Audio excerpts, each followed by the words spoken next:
Shabbat Shalom, everyone. They tell a story about a boy who was walking along the beach, and he was picking up starfish that the tide had pushed back onto the sand, and he was throwing them back into the beach one at a time.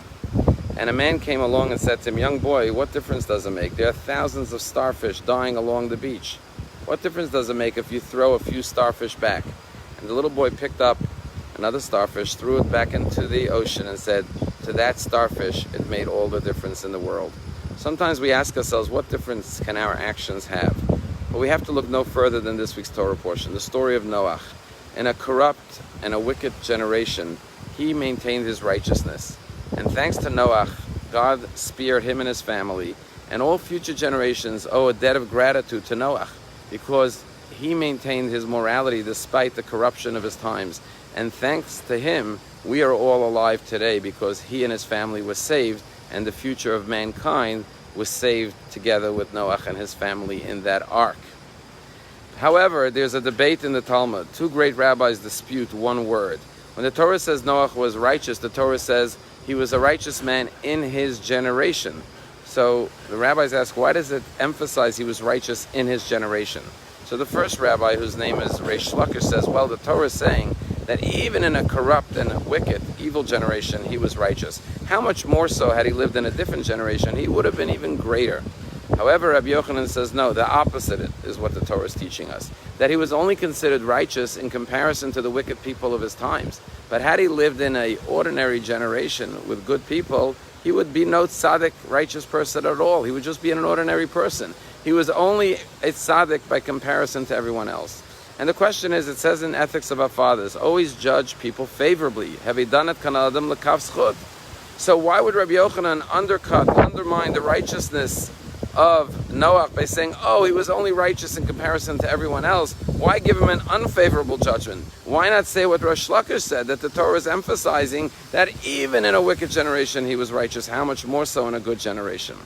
And perhaps the reason Rabbi Yochanan deliberately chooses to interpret it as he was just an ordinary person, he was only righteous in his generation, is because many times we say to ourselves, well, I'm just an ordinary person, I'm a regular guy, I'm not a tzaddik, I'm no great Moses or Abraham or Joseph or Rabbi Akiva in the Talmud or Baal Shem Tov or Lubavitcher Rebbe, I'm just a regular person, what could be expected of me?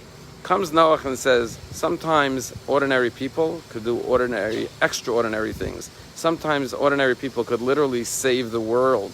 And therefore, always remember that your actions have tremendous impact, not just for you and your family, but for the future of the world and civilization.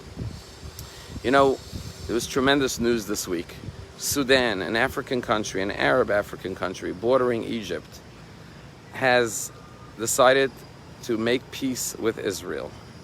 And coming after the peace accords of the United Arab Emirates and the Bahrain, this is now another third peace accord within literally just a few months. And perhaps this peace accord with Sudan is even more extraordinary for two reasons.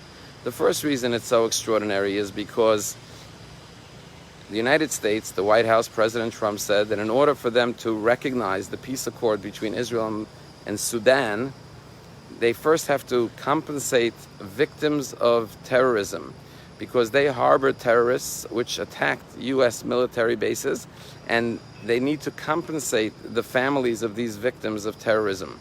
And Sudan this week transferred $335 million to settle these claims and to pay the victims' families in order to be accepted and recognized by the United States in the peace accord with Israel, which is mind-boggling. Second reason why this peace accord is even greater than the United Arab Emirates peace accord and the Bahrain peace accord is because Sudan actually participated in the War of Independence. They joined Egypt in trying to attack and destroy Israel, the fledgling state, at its inception. And now, in 2020, 72 years later, Sudan is saying, we regret what we did. We should have lived in peace with Israel all along. We want to normalize ties and live peacefully with Israel. And when you think about these three countries, just in the past few months, the United Arab Emirates, Bahrain, Sudan, who had made peace with Israel, you realize why it's so extraordinary. They should have lived in peace all along.